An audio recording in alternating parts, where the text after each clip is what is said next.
Bonjour, c'est Lucie. Je voulais vous parler de la puissance des expériences et des pseudo-échecs. Longtemps, je me suis dit oh là là là là, j'ai pas fait ça comme les autres. Eux savent mieux faire ci, savent mieux faire ça. Je me comparais souvent à ceux qui ont un chemin linéaire. Or, comment dirais-je, déjà tout d'abord, chacun son chemin, ça c'est la première chose. Mais pour l'avoir vécu de très près, le chemin linéaire c'est une chose, mais ça ne fait pas tout non plus. Et parfois, je dis bien parfois, ces personnes qui ont un chemin un peu tout tracé, finalement, il y a un moment donné de leur vie où il y a quelque chose qui leur manque. Bon, peu importe. En tous les cas, ce qui est sûr, c'est que moi, mon chemin a été escarpé, puisque déjà, dans un premier temps, j'ai toujours fait passer ma famille en premier, mais vraiment pendant des années, en fait. Hein. Vraiment. Les besoins des autres avant les miens aussi, etc. Si bien que c'est ce que je disais à une amie, en fait, hier, que j'ai réalisé il n'y a pas très longtemps. Hein, quand je dis il n'y a pas très longtemps, c'était pas hier, mais c'était pas non plus il y a 10 ans, quoi. C'est que du coup, je ne me connaissais pas moi-même, en fait. Et d'ailleurs, je le vois parce que les dernières années, j'ai développé des aptitudes que je ne soupçonnais même pas. Parce qu'en fait, je ne savais pas vraiment qui j'étais. Et puis aussi parce que j'avais cette facilité à mettre l'autre en avant, mais pas moi, en fait. Et je l'ai vu parce que, par exemple, j'ai passé quelques années auprès d'un homme et en fait, j'avais l'impression qu'il savait tout faire, qu'il était merveilleux, que ceci, que cela. Je l'idéalisais. Je me disais, ouais, il est capable de ça, de ci, de ça. Et en fait, ce qui est très amusant aujourd'hui, et je m'en rends compte, bon, déjà, c'est que je l'aimais plus que moi-même, donc ça, c'est un vrai problème. Mais c'est surtout qu'en fait, j'ai ces aptitudes. Et en plus, moi, je suis dans la créativité, je suis pas dans la copie, en fait. Bon, bref, c'est juste pour se dire qu'on se connaît rarement peu, ou en tous les cas, il est important de faire ce travail pour se connaître soi, parce que quand on se connaît soi, on peut donner le meilleur de soi-même, et quand on s'aime également. Donc voilà, c'est vraiment primordial de se connaître, bien entendu. Et c'est primordial d'aller vers ce qui nous anime, de tester des choses, d'expérimenter. Moi, je suis une expérimentatrice de la vie. J'adore tester la vie.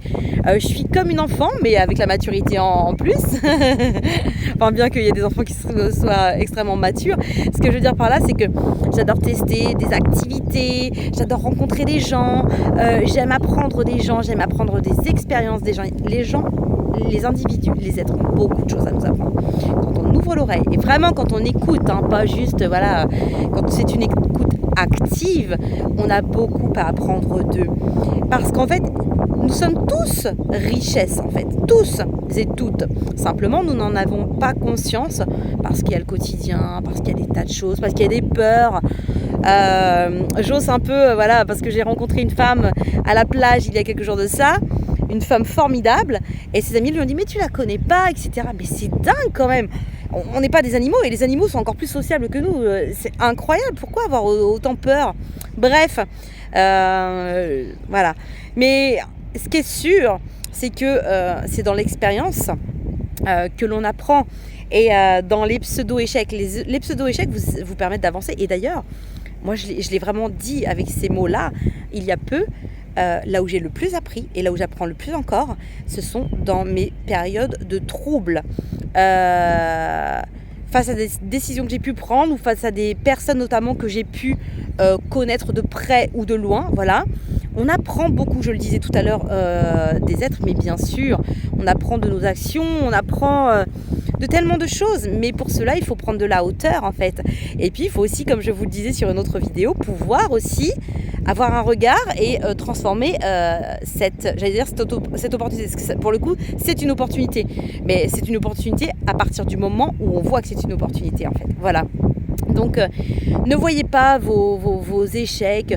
Je pourrais vous dire des choses. Par exemple, moi, j'ai pu faire un concert et puis être tellement stressée, oublier des paroles. Mais on s'en fiche. Ce qui compte, c'est d'essayer.